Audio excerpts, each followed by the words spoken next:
Hello students, ये आप लोगों के क्लास 8 का विज्ञान का ऑब्जेक्टिव टाइप वीडियो है। इसमें देखिए चैप्टर का नाम है प्राकृतिक परिघटनाएं, जो कि फिजिक्स का लास्ट चैप्टर है। तो चलिए इस चैप्टर को हम लोग शुरू करते हैं और एक एक क्वेश्चन को समझते हैं, पढ़ते हैं। चलिए, लिखित में किसी रगड़ने से आसानी से आवेशित नहीं किया जा सकता। तांबे की छड़ को हम आसानी से आवेशित नहीं कर सकते। रगड़ने पर याद रखना है, किसी वस्तु को रगड़ने पर उसमें आवेश उत्पन्न होता है, लेकिन तांबे को हम आसानी से आवेशित नहीं कर सकते।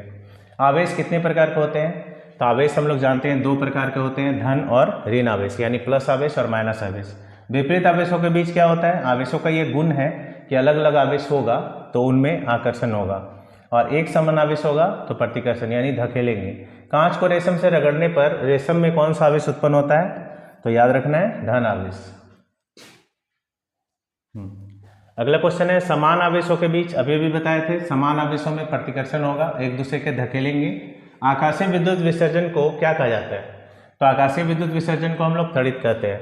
भूकंपी तरंगों को किस यंत्र द्वारा अभिलेखित किया जाता है? तो भूकंप लेखी। याद रखना है, भूकंप लेखी एक ऐसा यंत्र है जो भूकंप के तरंगों जो उत्पन्न होती है उसको, उसका पैमाना होता है वो नापने का, कितना मतलब प्रबल उसमें तरंग उत्पन्न हुआ था ये नापता है।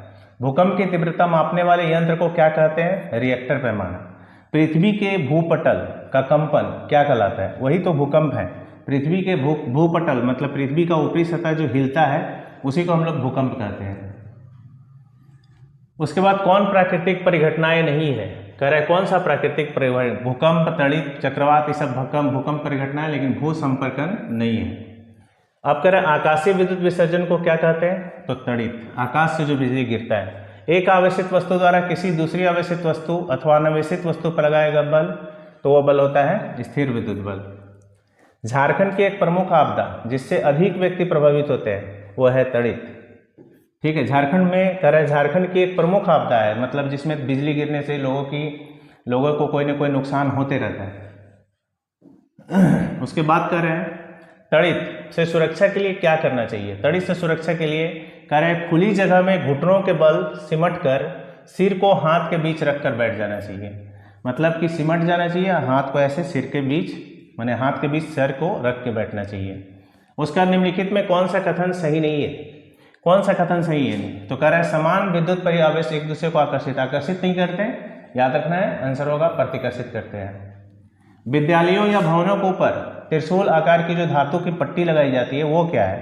वह है विद्युत विसर्जन से बचने के लिए। मतलब इस तरह की धातु की पट्टी ऐसे लगी होती है, धातु का एक छड़ लगा होता है और उसका नीचे जाकर जमीन में पट्टी लगा होता है, तो इसे हम लोग कहते हैं विद्युत विसर्जन में, बिजली के गिरने के प्रभाव से बचने के लिए ऐसा किया जाता है। उसके बाद है निम्नलिखित कथन सत्य है क्या सत्य? समान प्रकृति का आवेश एक दूसरे को आकर्षित करते हैं, ये गलत है, आकर्षित नहीं करता। आवेशित कांच की छड़ आवेशित रिफिल को आकर्षित करती है, ये सही है। तड़ित चालक किसी भवन की तड़ित से सुरक्षा नहीं कर सकता, ये गलत है, करता है। भूकंप की भविष्यवाणी की जा सकती है, ये गलत है, नहीं की जा सकती। अगला देखिए,